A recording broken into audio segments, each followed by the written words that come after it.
Hi folks, I know it's been a while since I've last been in front of the camera. It's been a while since I've been in the kitchen too.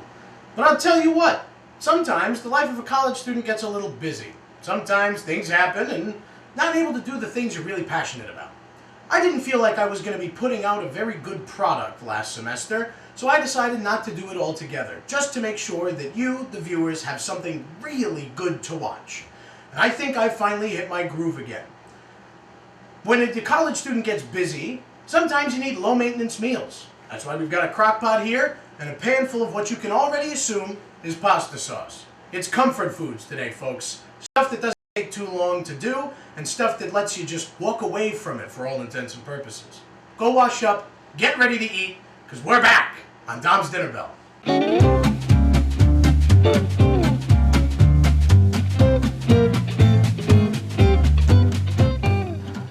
So before we get into the pasta sauce and those ingredients, I managed to get out a chili in time. That's what's in this crock pot here.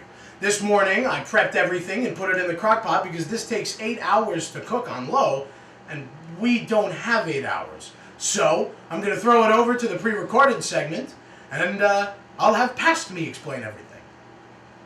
This is Past Me. Getting ready to go. Big thumbs up. Gonna start on the chili. First, before the chili, of course, making ourselves a little bit of espresso. It's a good way to start the morning. But then, what we have here is venison. And venison is deer meat. This one my grandfather got. Gave me some of the ground stuff. It's delicious. And it will go very, very nicely in our chili. So what we do is we put it in the pan. Then you bust it up as best you can in the pan. Make it nice and just like ground beef. Just cook it up. See that our coffee is brewing in the mocha pot. Getting ready to go. That's a fine cup of coffee right there, I'll tell you what. And just keep stirring that venison. We're not gonna season it. We're not gonna do anything like that. It's just just like any other ground meat. So with a chili, you just want to cook it until it's completely done. You can have a few pink spots here and there, but nothing too crazy. And then, of course, while that venison is finishing up, we're going to pour ourselves an espresso in our FDNY espresso cup, courtesy of the city of New York. Getting ready to go with a nice cup of joe. Take a sip. It's a good way to start the morning. With the venison all cooked, what we're going to do is we're going to plop it right into that pan. I did strain it off screen, so just make sure you get that excess fat out of there. Venison doesn't release much excess fat, so it's not as crazy as like 1.5 pounds of ground beef. And you can see me throw my hands up in exasperation. I didn't have any slow cooker liners. Those are game changers. If you can get slow cooker liners, absolutely get them. But after the beef is in there, we have our lineup of canned things. We have tomato sauce, tomato soup concentrate, diced Rotel tomatoes with green chilies, black beans, and kidney beans. You can also optionally throw in something like corn. Corn is a favorite of mine to throw into my chili, but I didn't have any this time around. And you just dump all of those into the crock pot. No stirring, no seasoning, nothing crazy altogether. You just dump everything into the pot. After we dump everything into the pot, we have our seasoning. 6 teaspoons of chili powder. You've got 1 teaspoon crushed red pepper, basil, minced onion, and minced garlic. And all of that is going to go into the pot as well. You just dump it right on top of everything. Once you've got the spices and the canned goods in there, you're going to take your Tabasco sauce and you're just going to load it up. This is why I call it afterburner chili. You're going to put a whole bunch of Tabasco in there. I usually call it about 12 shakes is your best bet. That gives it a nice, vinegary, peppery flavor to it. And then the ultimate secret ingredient that I have for my afterburner chili is ghost pepper hot sauce. Now, this stuff is very hot, and obviously you can omit it entirely from the recipe if you so choose. But if you are going to use it and you want it to be bearable for all parties, you put 1 to 2 drops. That's it. You don't want anything more than 1 to 2 drops. Otherwise, it will be a little unbearable as you get further down the bowl. But once you have the hot sauces in there, as well as the canned goods and the spices, add a little bit of salt and pepper. Stir it up with your wooden spoon or plastic, your choice. Really get everything homogeneous.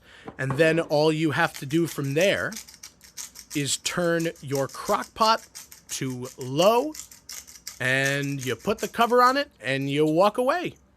Chili's very simple. And then in 8 hours, or 6 hours, if you have one of those 6-hour settings on your crock pot, you will have a delicious, slow-cooked chili that you can enjoy on a cold winter's evening or a nice fall day in front of a football game. You can put it on hot dogs. You can put it over fries with some cheese. It's very versatile, very tasty, and the heat, that's the best part. Thanks, Don. So, the ingredients for a red sauce are very simple, very straightforward, and very easy to get. They're also usually very cheap. Onions, you get a bunch of them for about $3 at the store. Especially white onions. Cooking with red onions gives it a different taste.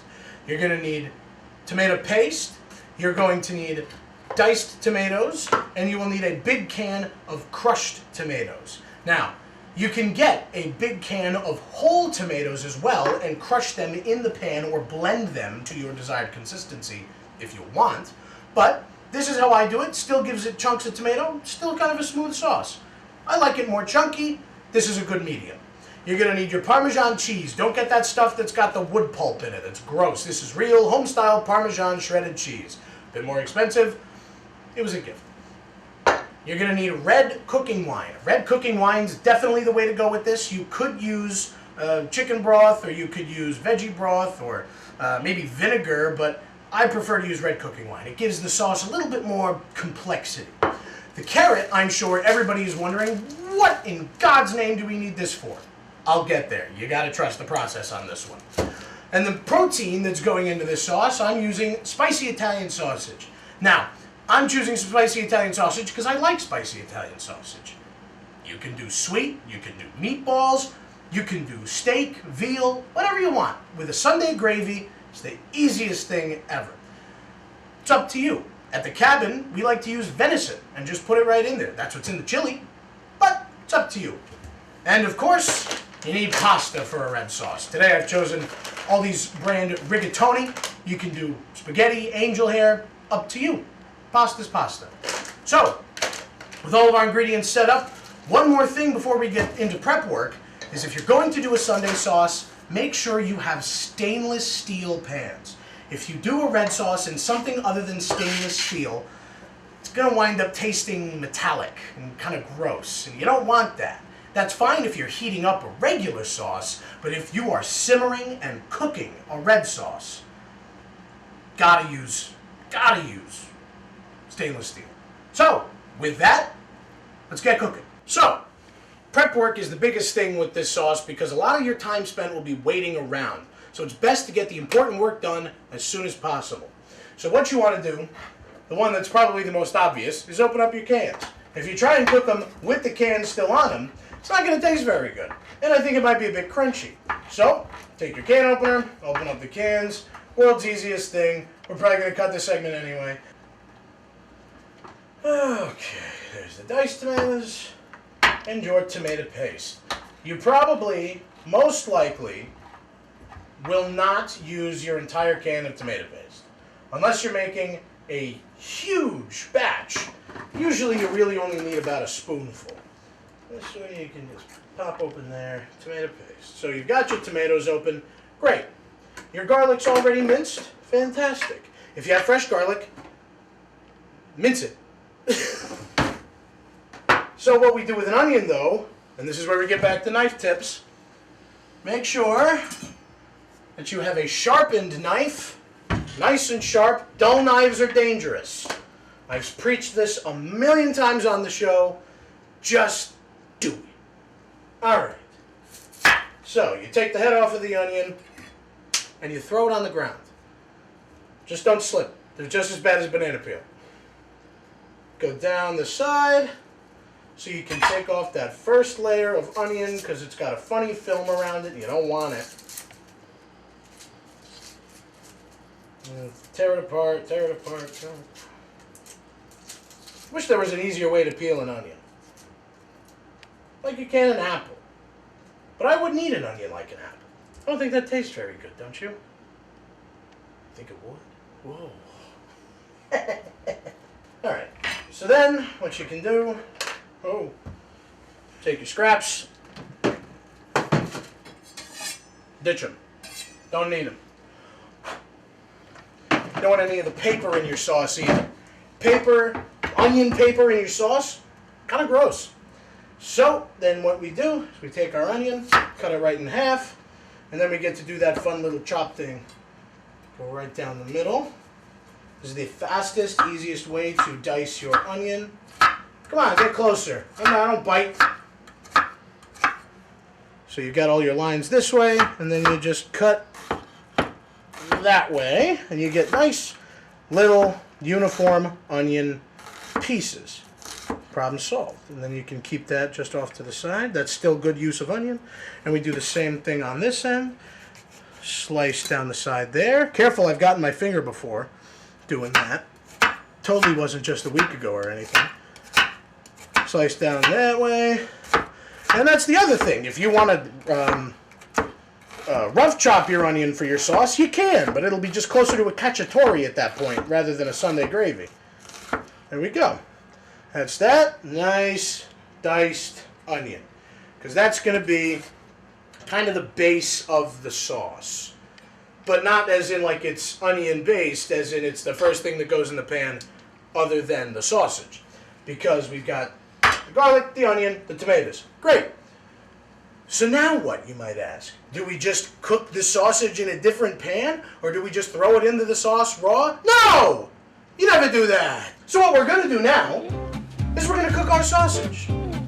Stay tuned. Right after this break, it's sauce time on Don's Dinner Bell.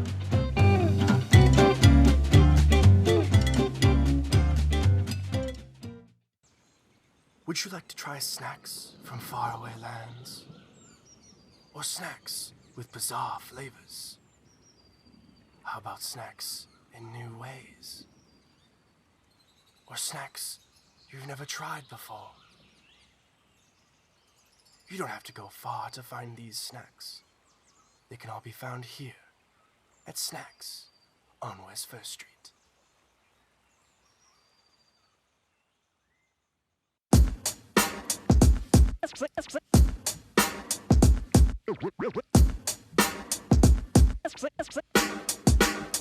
Yeah, we're walking around campus, and what do we see? All these clubs are looking. They looking for me.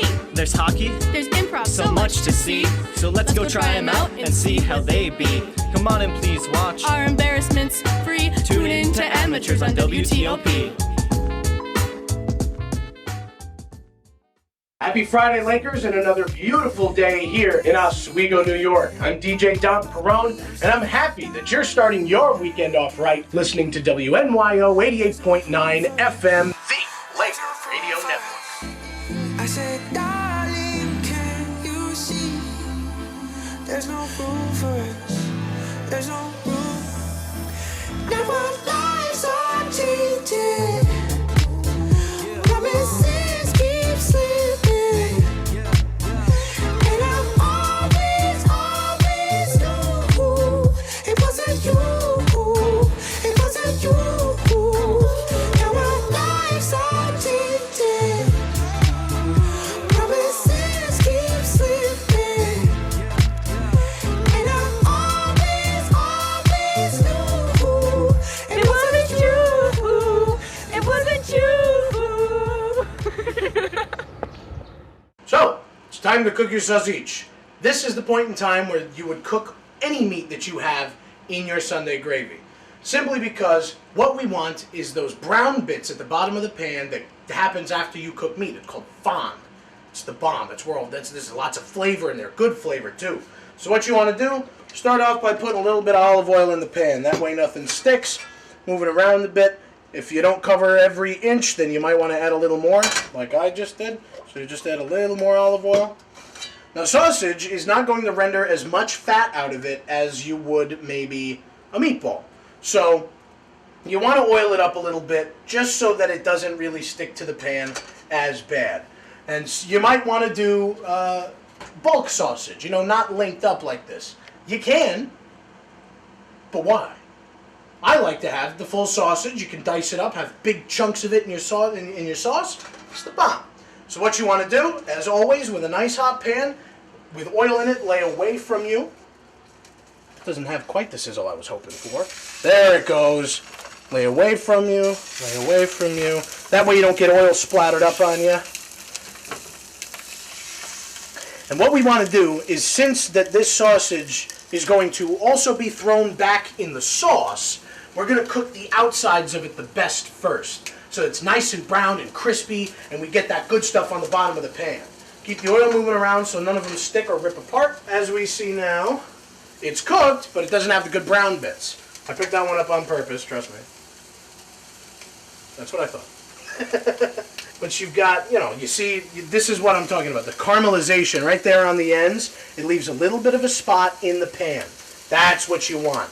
That good stuff on the bottom really just blows away the flavor of the sauce. It's my favorite way to do it. And if you don't want to add meat to your sauce, you just skip this step. You can skip this part of the episode. I prefer you didn't, because that's hurt my feelings. So be kind, please. Oh yeah. That's the good stuff right there. Get the sausage turned right around. That one could have gone just a hair short. No, stop. It's running away. There we go. Because like I said, we're going to throw them back in the sauce. So they don't need to be done all the way through for when you cook them like this. You just want the outsides and the ends done so that you don't kill anybody with trichinosis. That's usually a bad thing. Where's the pink side? There it is. Sometimes you lose it. Sometimes you can get it back.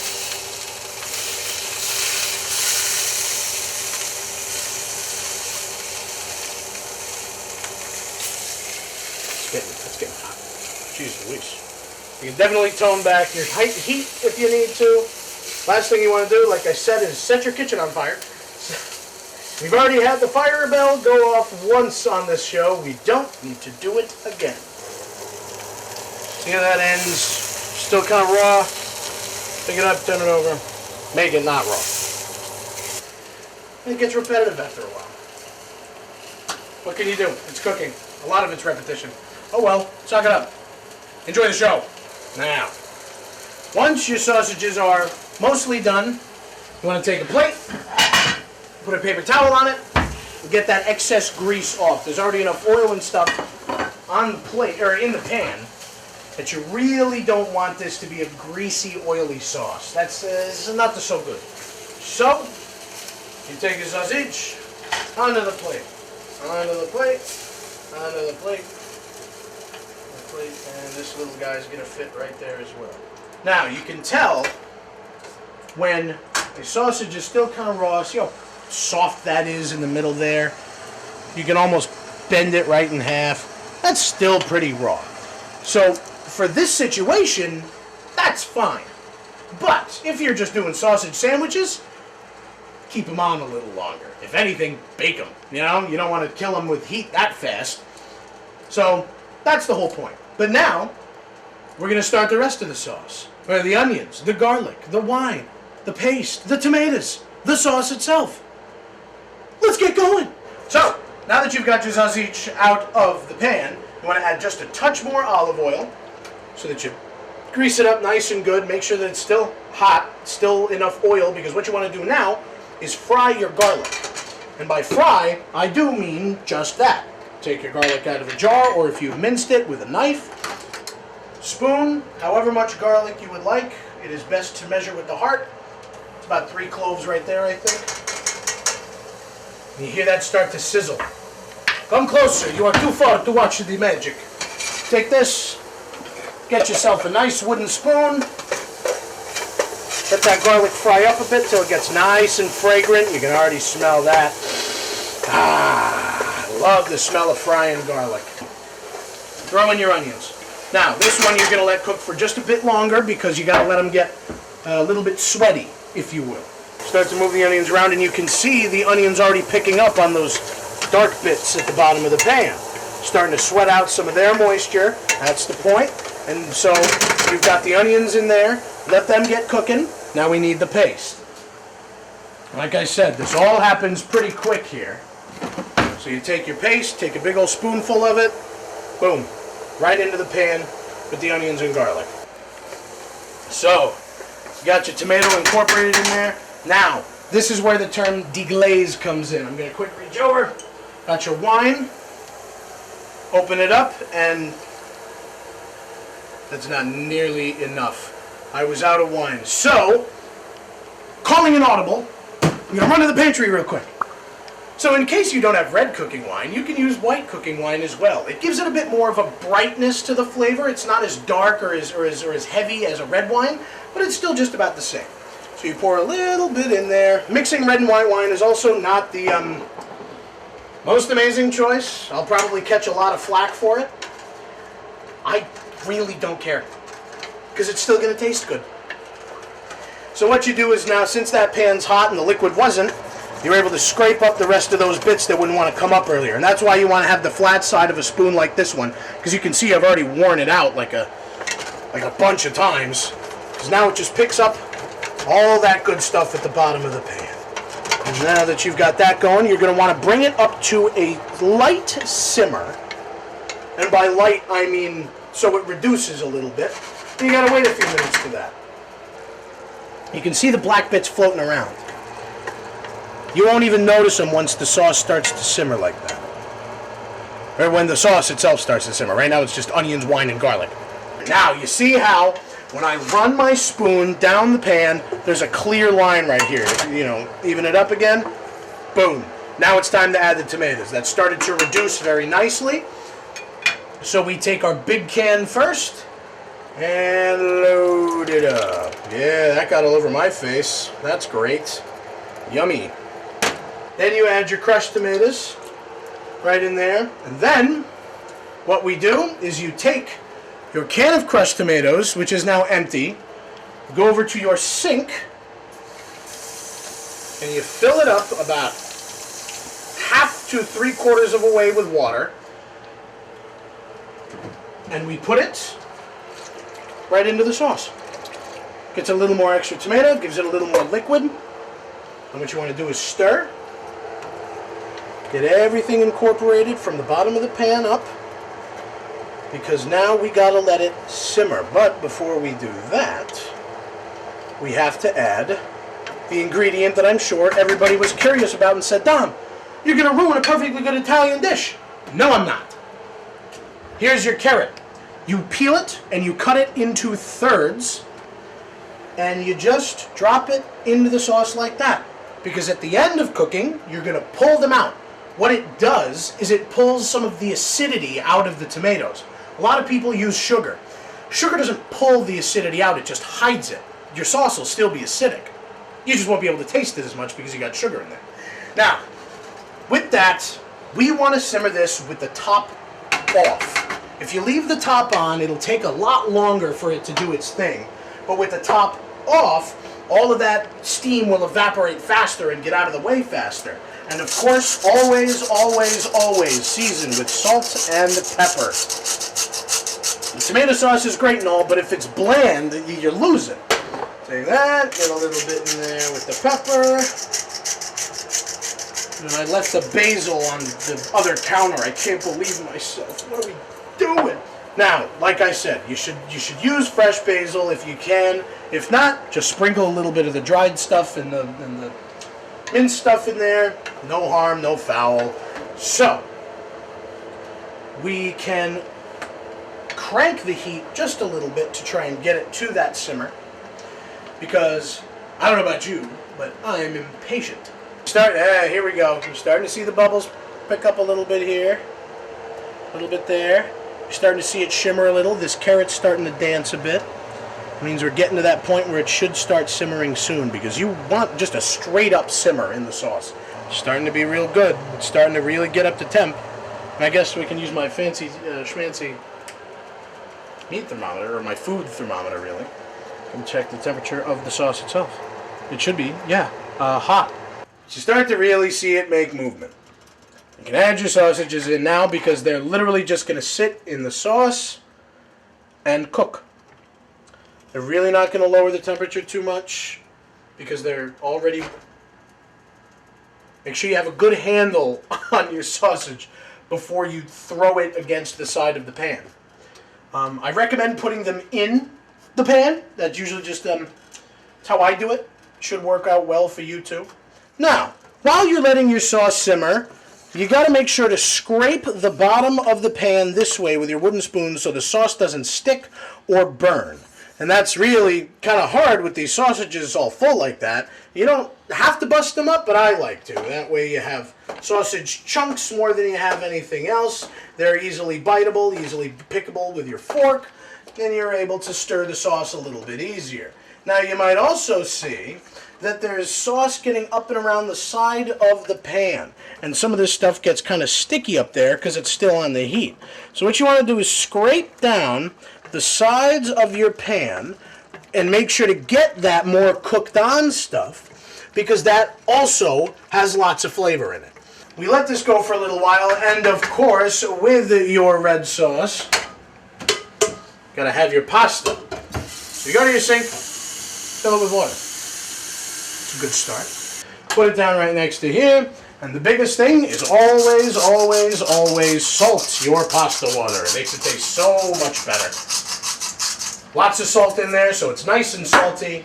Turn it on high, and you let it boil. And a watch pot never boils. So, as long as you're stirring every 20 or so minutes on your sauce, there's time for plenty of other things. You can sit and ponder existence. My back hurts too. So, the way I finish my sauce is, of course, you have to remove the carrots. Also, always taste while you cook. That tastes fantastic.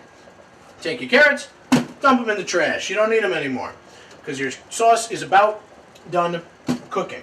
Now, the last and, in my opinion, most important step is to turn the heat off completely. And what you do is, while it's doing its little bubbly simmer thing there, and I steam my armpits over the pasta water, I guess, you take some butter and you do 2 tablespoons right into the sauce. Helps get it, I don't know, luxurious. Does something special to it. It's hard to put a word to it. Just makes it velvety, you know, makes it almost the most perfect sauce. So once you've got the butter in your sauce and the heat completely off on it, you can stop caring about the sauce. Just make sure you scrape down the sides of your pan so you get all that good stuff in there. And you can kind of let this one sit now because all you're waiting for is for the pasta to be done. Our chili's been done, our sauce is ready, and there's just a few minutes left on the pasta. Let's get ready to eat. Howdy, folks. It's that time of day again. It's that time in the show again where we taste test. And joining me this time is my good buddy, good pal, good co-host on the radio show, Dom's Dinner Bell Review, Alex Dookie. He's behind the camera all day. How was your first time on the bell? Pretty good. I'm enjoying it. It's a lot of fun. Good, I'm glad. It's great to hang out with you. Yeah, absolutely. It's a lot of fun. Venison chili. It's been a while since I've made this, too.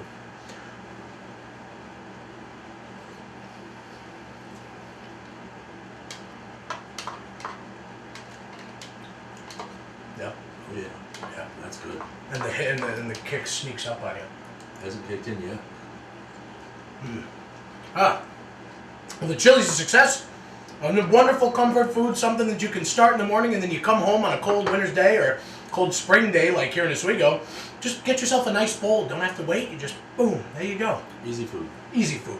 So now, for the red sauce. I tell everybody that I make a great red sauce. Stookie, you're one of my first friends to actually try it. Can't wait. With Italian sausage.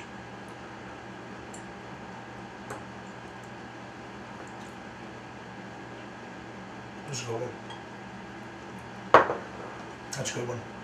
Oh, it's very good. You dig that? Oh, yeah. Yeah. The butter just kind of really ramps up the idea there.